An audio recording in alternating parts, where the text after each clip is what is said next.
नमस्कार दोस्तों। पुस्तक समीक्षा के आज के इस अंक में हम बात करेंगे जानी मानी कवयित्री, नृत्यांगना, लेखिका डॉक्टर नीलम वर्मा की सद्य प्रकाशित पुस्तक रुक्मणी कृष्ण रहस्य। और ये पुस्तक प्रलेख प्रकाशन मुंबई से छपी है। पुस्तक प्रलेख प्रकाशन से छपी है मुंबई से और सभी ई कार्ड्स पर उपलब्ध है। दोस्तों, ये एक बहुत ही सुंदर कविता संग्रह है। ऐसा कविता संग्रह जो हमारे भीतर के तारों को झंकृत करता है, जो रुक्मणी की वेदना को हम तक पहुंचाता है।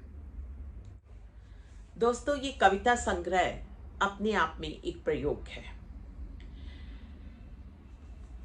पौराणिक पात्र, मिथक, हर देश, हर काल, हर समय पर एक लेखक, एक कवि, एक साहित्यकार के मन तक पहुंचते रहे हैं और उन पात्रों के माध्यम से हम समाज के बारे में, पौराणिक कथाओं से गुजरते हुए, मिथकों की बात करते हुए समय समय पर लोगों तक पहुंचते रहे हैं।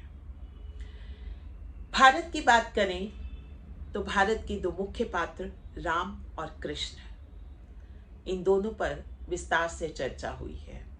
पर उनके साथ जुड़े हुए अन्य पात्र, ऐसे पात्र जो कहीं किसी कारण से चर्चा में नहीं आते या उन पर बात नहीं की गई, जब कभी भी कोई लेखक ऐसे पात्रों का चयन करता है तो उसे उनकी वेदना, उनके संघर्ष, उनके मन की बात को पाठकों तक लाना होता है। और ये पुस्तक रुक्मणी के मन की बात पाठकों तक बखूबी पहुंचाती है। बात करें पुस्तक की तो इसमें रुक्मणी के मन के भीतर क्या क्या चलता रहा और किस तरह से, किन किन पड़ावों से गुजरती हुई उसने अपने संघर्ष को जिया। स्त्री विमर्श की ये पुस्तक रुक्मणी के जीवन की वो गाथा है जिसमें उसके भीतर का दुख, संघर्ष और उस समय के समाज में उसका स्थान और उसके साथ साथ कैसे कैसे वो अग्निपथ पर चलती है। वो अग्निपथ कहीं उसे जलाने की कोशिश करता है, उसके मन के भीतर के भाव उनको समेट करके अपने भीतर उसको छिपा करके वो किस प्रकार से संघर्षरत रहती है और उसका संघर्ष किसी के सामने भी नहीं आता। ये कविताएं सशक्त तरीके से उसके मन की व्यथा को कहती हैं। अब देखिए, इसमें ढेरों कविताएं हैं। इसके पात्र जो हैं एक पत्नी के मन की बात कहते हैं और इसके साथ साथ प्रश्न चिन्ह भी लगाते हैं। रुक्मणी के अस्तित्व की बात करते हैं, रुक्मणी के होने की बात करते हैं, सामाजिक परंपरा की बात करते हैं, उस समय की संस्कृति की बात करते हैं। साथ ही साथ उत्तर आधुनिकता के इस पर्व में किस तरह से स्त्री को क्या क्या स्थान मिला उसकी भी बात करते हैं। तो दोस्तों, कविताएं लंबी हैं। अब जैसे पहली कविता है स्वयंवर एक दुस्वप्न। स्वयंवर से एक दिन पूर्व रुक्मणी देख रही थी अपलक लाल गुलाबों से गूंथी जा रही महकती जयमाला। क्या उसे कपटी शिशुपाल के साथ आजीवन रहना होगा बंदी बन? क्या कोई उपाय नहीं उसके क्रूर बंधन से मुक्त हो जाने का? वह कांप उठी। अब ये स्वयंवर से एक दिन पहले रुक्मणी के मन में क्या चल रहा है और वो क्या सोच रही है, और फिर उसके जीवन में अनायास ही कृष्ण का प्रवेश होता है कि कृष्ण अपना राजसी रथ लिए आ पहुंचे थे मंदिर द्वार के निकट। यही वह क्षण था जिसकी प्रतीक्षा थी उसे। तो यहाँ वो उस द्वंद्व से किस तरह से बाहर निकलती है, कवयित्री डॉक्टर नीलम वर्मा की इस पुस्तक के माध्यम से ये बात सशक्त रूप से, प्रवाहमय तरीके से और एक शालीनतापूर्ण तरीके से अच्छे शब्दों के माध्यम से, शब्दों का स्तर बहुत अच्छा है, हम तक पहुंचती है। और फिर उसके बाद रुक्मणी के भाई रुक्मी के लिए स्वयंवर का यह दुर्भाग्यपूर्ण सूर्योदय महाविनाशक सिद्ध हुआ। आघात और अपमान से लज्जित, किसी के समक्ष आने में असमर्थ, वह नगर से दूर जा छिपा।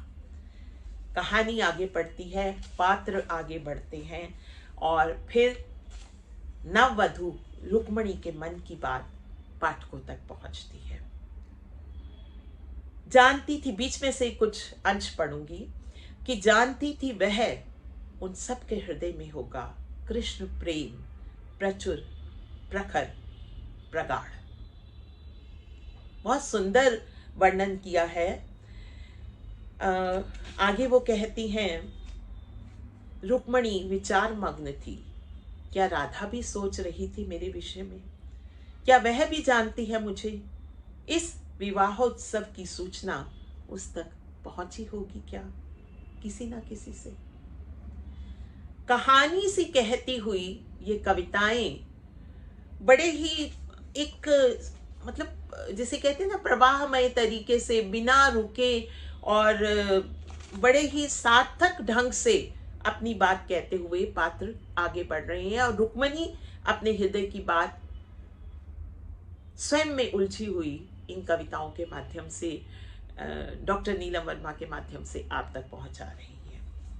अब देखिए, इसके साथ साथ कुछ कुछ जहां कहीं भी कृष्ण के साथ प्रेमालाप है, उसमें देखिए, अपने प्रियतम का विनोद भाव समझ रुक्मणी की मुख कांति लौट आई, उसे सुनाई दिया अनुराग भरा कृष्ण स्वर, जागो सुमुखी रुक्मणी धैर्य धरो, मेरा प्रति तुम्हारा प्रेम भाव निश्चल है, निर्विकार है, निर्बाध है।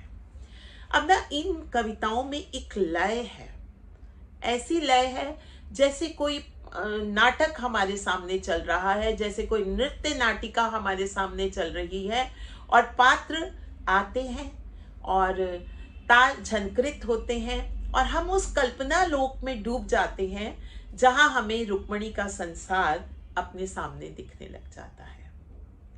चूंकि मैं पहले भी अपनी पुस्तकों की समीक्षा में कहती रही हूँ, डॉक्टर नीलम वर्मा की मैंने बहुत सी किताबों की समीक्षा की है, तो इनकी कविताओं में ना एक खास बात है, वो ये है कि इनकी कविताएं जैसे नृत्य है, जैसे तरंग है, जैसे मोहक हाव भाव है। जैसे नृत्य के भाव होते हैं, वो भाव दृश्य दर दृश्य हमारे सामने आते चले जाते हैं। बहुत ही सुंदर पुस्तक है और मैंने जब इसे पढ़ना शुरू किया तो एक अध्याय पढ़ने के बाद मुझे लगा कि अब आगे और क्या। एक अध्याय में रुक्मणी के मन की बात कह दी, अब और क्या लिखेगी लेखिका। फिर सामीप्य की बात आ गई कि किस तरह से वो शंकाग्रस्त रुक्मणी कृष्ण के समीप रहकर सोचती है कि कृष्ण क्या मुझसे भी उतना प्यार करेंगे, उतना प्रेम करेंगे। फिर उसके बाद और विस्तार आता है, फिर प्रेम प्रकाश की बात आ जाती है कि अब रुक्मणी हर्ष से अभिभूत थी, पर उसका हृदय अभी भी संतुष्ट न हो पाया था। वह बोली, प्रिय, इस समय आप समीप हैं मेरे, मैं प्रफुल्लित हूँ, सुखी हूँ, धन्य हूँ, पर क्या राधा भी यही अनुभव कर रही है? उसे अब आपका सामीप्य प्राप्त नहीं, अवश्य ही क्षीण हो चुका होगा उसका समस्त माधुर्य। तो दोस्तों, लगता है कि ये किताब जो है ना एक सम्मोहन है, बांधती है, हमें अगला अध्याय पढ़ने के लिए प्रेरित करती है और कहानी दर कहानी हर क्षण ये नई बात कहते हुए, नए प्रतीकों के माध्यम से, नए बिंबों के माध्यम से रुक्मणी क्या सोचती है, कृष्ण से दूर जाने पर, कृष्ण के पास आने पर, राधा के लिए, आसपास के परिवेश के लिए, उसका राधा के प्रति सोचना, उसके बारे में अपनी जिसे कहते हैं दृष्टि रखना, और फिर उसके बाद अपने भावों को कैसे कृष्ण तक पहुंचाना, और फिर वो किस तरह से प्रकाश पुंज में बदल जाते हैं, प्रेम प्रकाश हो जाता है। मुझे पुस्तक पढ़ते हुए बिल्कुल ऐसी अनुभूति हुई। मैं इतनी सुंदर पुस्तक, इसके लिए रुक्मिणी कृष्ण रहस्य के लिए डॉक्टर नीलम वर्मा को ढेरों बधाइयाँ देती हूँ। और आपको बताना चाहती हूँ कि प्रलेख प्रकाशन मुंबई से प्रकाशित ये पुस्तक आप तक पहुँचनी चाहिए। और एक और भी इससे जुड़ी सुखद सूचना कि पुस्तक अंग्रेजी में भी प्रकाशित हो चुकी है।